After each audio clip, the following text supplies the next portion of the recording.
And I don't want to keep folks here much past 2:30 Mountain Time if I can help it. And so, um, Jeremy and Mark from San Carlos, if you two are able to go, this is the last presentation. If people do need to leave at 2:30, I totally understand. I just want to say thanks again for helping and joining us. If you can stay a couple extra minutes to hear what Jeremy and Mark and Theron have to say, that would be much appreciated. Do you want, Nate, do you want to turn off the recording? Yeah, Mark, I don't know that I can, but what we can do, Brian, is we can edit this part out if Mark says we need. Right. I don't want to mess with my recording settings because I think I could break them if I do. It says it's recording, but I'm just not entirely convinced. Jeremy and Mark, I'm going to turn it over to you and go ahead. The last presentation. Okay, well, thank you for everybody for still staying on. I know it's been a long day for you guys hearing all this nice scientific work and everything out here. I just want to say thank you for being patient with us. A lot of the data that we have collected for this project is related to some tribal data that we were trying to find, but we have articulated in a fashion where it's not going to be too much information. A lot of it's still open source that we have produced. So you're okay, Nate, on this one. Okay. So again, my name is Dr. Mark Clytus, and I have Jeremy Maker here. And Theron had a family issue that came up today that he had to attend to, that he's attending to right now. But we're going to be discussing how drought shapes the Gila and San Carlos rivers over a 20-year data science investigation. Next slide. And Jeremy, are you on? Yep. Okay. Okay. Good afternoon, everybody. So the San Carlos Apache Reservation sits where two very different rivers come together. You have the free-flowing San Carlos River and the lower Gila that's controlled by Coolidge Dam. You'll see an image of those here in just a moment. So they're the same region with the same drought, but they have two completely different plumbing systems, if you will, and that's kind of rare. It's a rare natural experiment, so we're excited to take a look at it. And to be clear, this land and water support is sovereign nation. We worked entirely from public federal records as guests. This is our own independent analysis, and it doesn't speak on behalf of the tribe. So here's our question. From 2005 to 2024, how did stream flow in these two rivers respond to drought, and which drought timescale mattered most? One definition that you will hear us refer to in this presentation is a water year. It's important to understand that that runs through October 1st through September 30th and not January through December. And that's because western rivers flow or follow that snow melt and monsoon pattern and cycle. Before touching any data, we as a group made three predictions. The first one was that drier conditions mean lower flow everywhere and more zero flow days on the San Carlos. The second one, the unregulated part of the San Carlos reacts fast to short 3 to 6 month dry spells. And the third one, the dam regulated Gila reacts slower and weaker because the reservoir, in theory, should smooth out the signal. And some of these predictions we made held, and some the data just completely proved us wrong. We measure flow in cubic feet per second, or CFS as it's abbreviated. So the San Carlos tends to flow after storms and then dries back up. The Gila flows year-round, but Coolidge Dam sits right on the Gila, and so below the dam you're measuring more the dam operator's releases as much as you are the weather. So again, everything that we've pulled from is public sources. We pulled from 6 public sources that are listed on the slide here. As far as the approach, really we had four steps. We pulled the data, the raw data. We compressed 20 years of daily readings into one row per gauge per water year. We then compared and stress tested our own results, and then we turned it into charts and maps, and we'll walk through these in that order. This is all built in one Google Colab notebook. Again, everything is, as far as information, is public. There's an example, that's cell 40 out of the mini cells, has 24 lines of code. So it's quite code intense throughout. And so on this slide, the blue that you see, those are the four, each one of those cells or boxes are the four gauges, which is on this cell. So that's what you're looking at in these boxes. Those are the four water sensors. And the blue is the daily flow. The log scale on the left makes each one of these steps 10 times larger, so floods and trickles fit together. The orange shading in the background is the DSCI, or Drought Severity and Coverage Index. It's a scale of 0 to 500 here. It's a summary of the weekly drought map. So 0 means none of the areas are normally dry, and 500 means all of it is recording in progress. Generally, if you notice a pattern, the blue falls as orange drought rises. Our first finding is foundational to everything else that follows in this presentation. We classify the rivers by how often they run dry. So under 5% of days is perennial, 5 to 40% is intermittent, and over 40% is ephemeral. San Carlos sits at 45%, so nearly half of the year it's not even running, and you see an image of that right here on the right. That's a drone image that was taken this week. And then all three Gila gauges sit at essentially 0, so most of the time there's at least some kind of flow in those Gila gauges.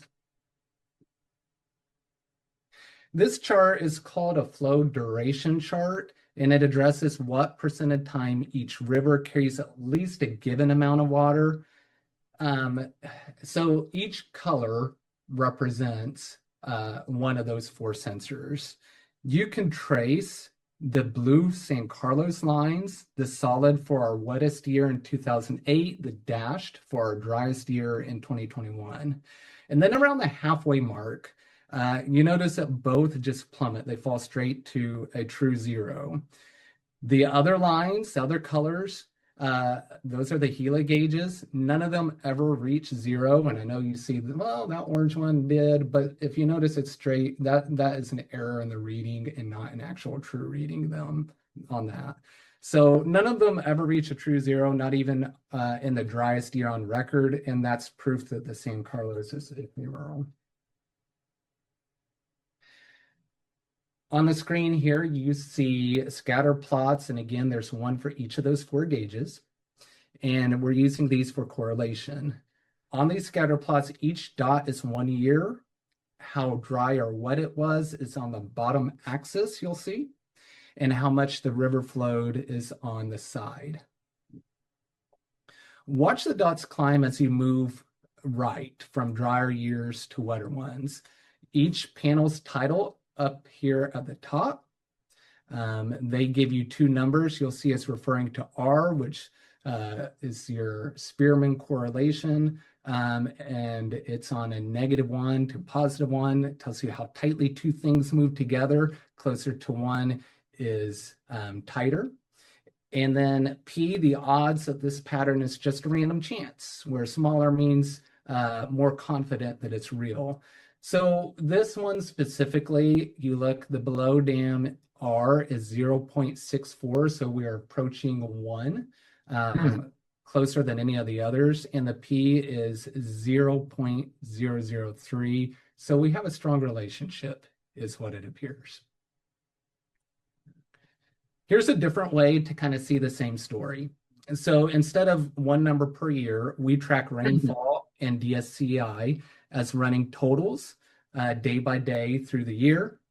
On the right over here, and it's a correlation here, you have rainfall, you have drought, and so you'll see kind of the correlation. This MOTAG gas range combines 630,000 BTU cast.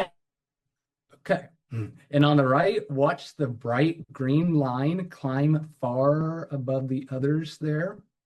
That's 2021, nearly double the next worst year by the end. And then down here, the dark, that's 2008, the wettest year. This tracks drought by both SPI and SPEI, which is the Standardized Precipitation Index and the Standardized Precipitation Evapotranspiration Index, respectively. And it's in 3, 6, 12, or 24 months back. So you can kind of think of it as a window for each river's memory. How far back conditions have to be dry before it actually shows up in today's flow. So if you watch the green line, again, that's the Gila River below Coolidge Dam. While the other three, they fall sharply earlier, the Gila River stays more steady longer. And so that's the takeaway from that data. And so we were wondering, is the correlation real or is it just kind of 20 noisy years? This table here compares stream flow with drought or moisture conditions measured over 3, 6, 12, and 24-month periods. We have both the SPI and the SPEI there. Because every one of these correlations are positive, they're higher numbers, they're closer to 1. It means a stronger connection between wetter conditions and higher stream flow. The star that you'll see, or asterisks by some of those, means the relationship still met the p-value threshold of less than 0.05 after we corrected for overlapping data. So simply, it would be unusual to see a result this strong if there were no real relationship. It's important to also note that the Gila River below the Coolidge Dam here remained more constant than any other gauge. One more stress test for a different question. So from the previous slide, in each row, you can think about which time scale had the strongest correlation. So Gila River here in the SPI was right here, SPI 12 plus 0.64. That was its strongest correlation. So we sampled our 20 years with replacement 1,000 times, asking which time scale wins, so we could make sure it wasn't just chance. A near unanimous winner is a solid finding. Scattered wins means not so solid. Below dams, 12-month pick wins 64% of the time, so that's solid. But if we come over here to San Carlos near Peridot, it's like a three-way tie, essentially, more or less. And so it hints at a level of unpredictability within the San Carlos River. This is probably the strongest number in the study. Below dam flow correlates with reservoir storage, 0.82. That is tighter than any drought or weather measure we tested. The reservoir level predicts the river better than the weather does. So how do we know the reservoir is a real mechanism and not just a coincidence that's in there? So we do a partial correlation, asking the question, does drought still predict below dam flow once storage is held fixed? So drought in this first plot predicts storage. Second plot, storage predicts flow. You see the correlation in both of those. And drought's direct link to flow becomes more scattered once storage is accounted for or held fixed. Again, evidence that drought reaches this river through the reservoir rather than directly. This here just shows a history from where records really began. And you see how volatile the San Carlos reservoir has been throughout the years. So is a basin just drying out over time, regardless of drought? We've done a standard trend test, a Mann-Kendall test on all 4 gauges. And over the 20 years, we found no statistically significant long-term trend. We see, short-term items here and there, but as far as long-term, no trend. We see year-to-year variability from drought, not necessarily a steady decline, but 20 years is short for trend detection, and that's important to keep in mind. So this is a not found rather than disproven. So imagine this as a scatter plot and see the line that could be drawn through it. Here we counted the number of days each year when the San Carlos recorded no flow. We expected drier conditions to produce more no flow days. Made sense to us. Instead, the graph moves the opposite direction. As the 24-month SPI became wetter, the number of no flow days increased. Each dot represents 1 year, and the horizontal lines you see there, those show that conditions could also swing considerably within each year. We do not have a clear explanation for this relationship, but it tells us that long-term wetness alone does not explain when the San Carlos River stops flowing. And we ran some tests. Our first guess was monsoon storm timing. Arizona's monsoons, they dump rain in short, intense bursts. So maybe the San Carlos reads how rain falls and not just how much. We built timing metrics and we raised them against drought and rainfall, even testing on a real rain gauge. Timing lost every time. A negative result, but still a result, and it rules some things out. If you look at this bar graph, that gray area is what would be considered statistically significant. There are no correlations except for drought and in the wrong direction. Our second guess was NDVI, a satellite measure of plant greenness, standing in for how much water deep roots reach. If a greener corridor uses more groundwater, then maybe that's the puzzle, but it isn't. The correlation, as you can see here, is pretty much zero. It leaves an open question. Does wetter climate grow a thirstier corridor that offsets its own benefit? We don't know the answer to that, but it is certainly worth thinking about. Then I believe, Mark, this is your slide. Yeah. So in this particular slide, we're talking about the difference between one of the wettest years in 2008 to one of the driest years in 2021. And as you can see in this NDVI imagery, that it stipulates that how the concentration amount of vegetation in those particular years. However, the last one to the right here, we were just changing. We wanted to see the difference between the driest year and the minus the wettest year. And what was the vegetation loss and what was, the water mass before. So what we found was between the change there, the brown is the amount of vegetation lost between those years, and then the white is the mass water area that's being offered in that area for our vegetation. So that's what we have on that particular slide. Let me go to the next slide. And this one is the same thing. Yeah. Different sensor there. Yeah, just different sensors. So this is my cup of tea. What we did was we did a drone flyover over the Gila River around early part of July. This is coming from the Basins area, where a lot of these pictures, what you see here in the middle picture is one of the main roads coming off from the bridge where we do most of our sampling, but not in the same location. The one to the bottom left here is where we started on the Gila River near Basins, and that's our starting point there. As you can see the trucks and everything, we took the first drone shot. Now, the Gila River goes past the reservation border, starting from the east side, and it goes west. So it's kind of like going from left to right here. We started here from the left, gone to the middle part here where the major bridge is, and then we get over here towards the right where this is the drone imagery where the flow is going towards the lake. Next slide.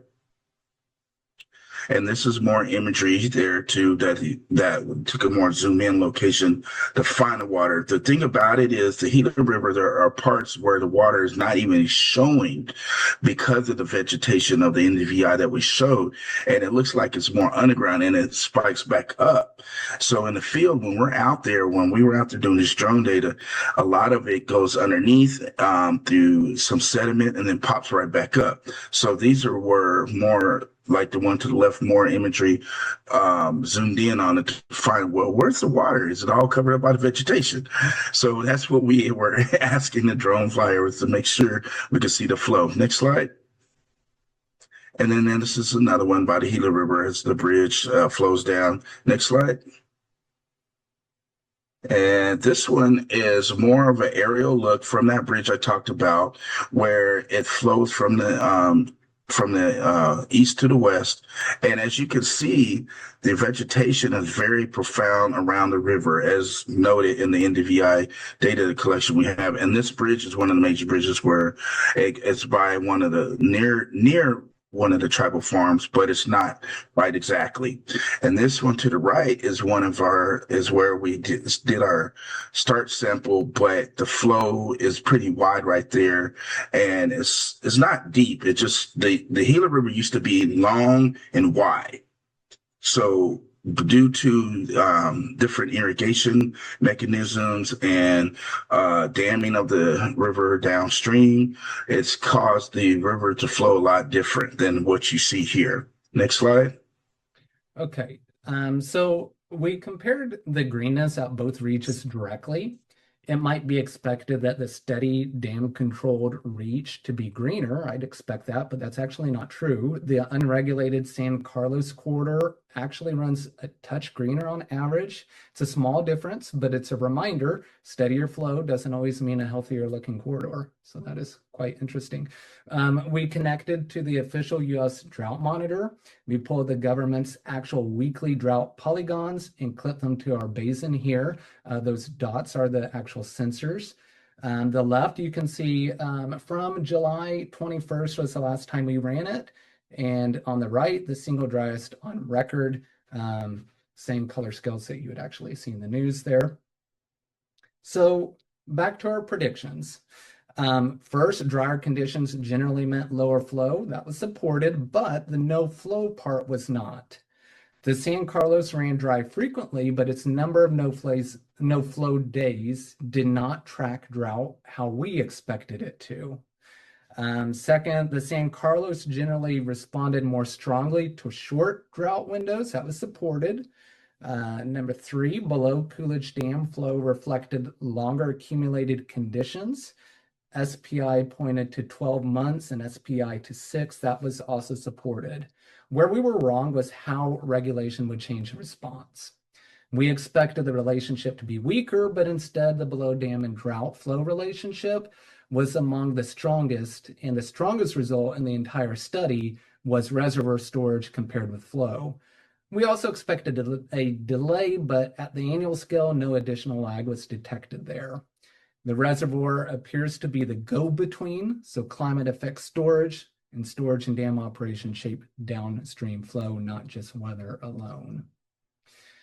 Before we close, I think it's important to remember this is correlation, not proof of cause. Our weather data comes from one point of standing for a large basin. Rain gauges and groundwater wells nearby were too sparse for some of our timing tests.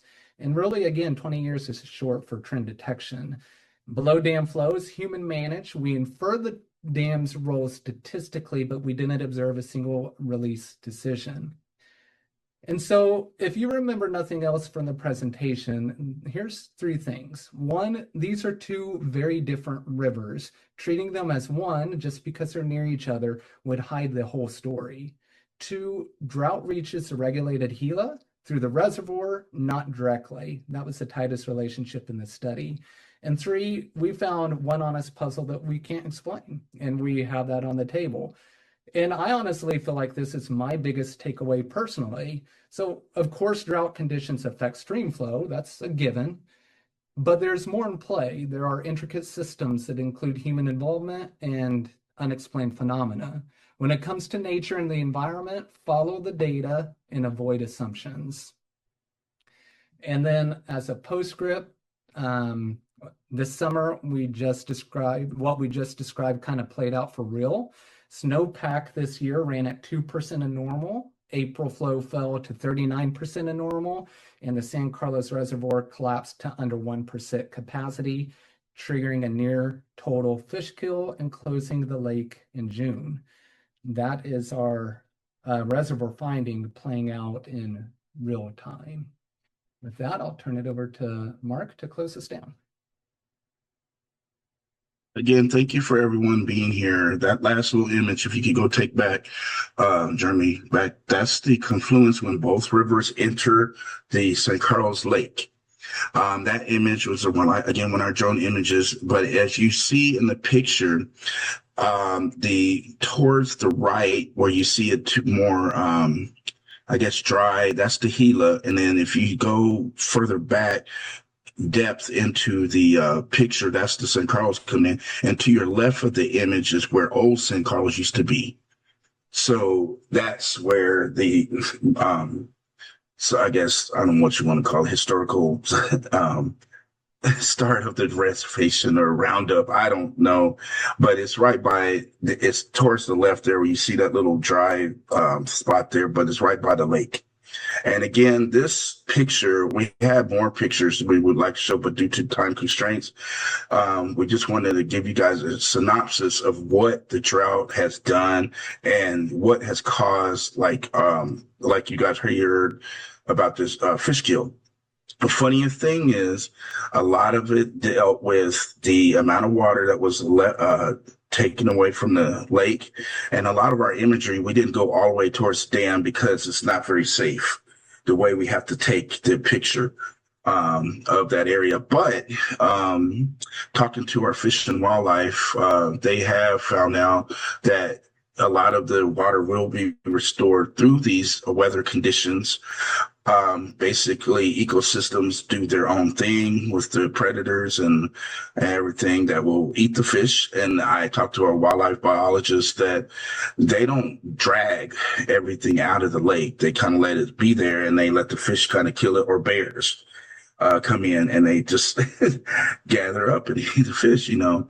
So it's kind of interesting thought to see that. And when we were out there in the field, I like going out in the field. I'm more of when I go to science, I love the data, but sometimes the data doesn't correlate to what you really see out there. That's why we were trying to make the pictures correlate to what our data was saying.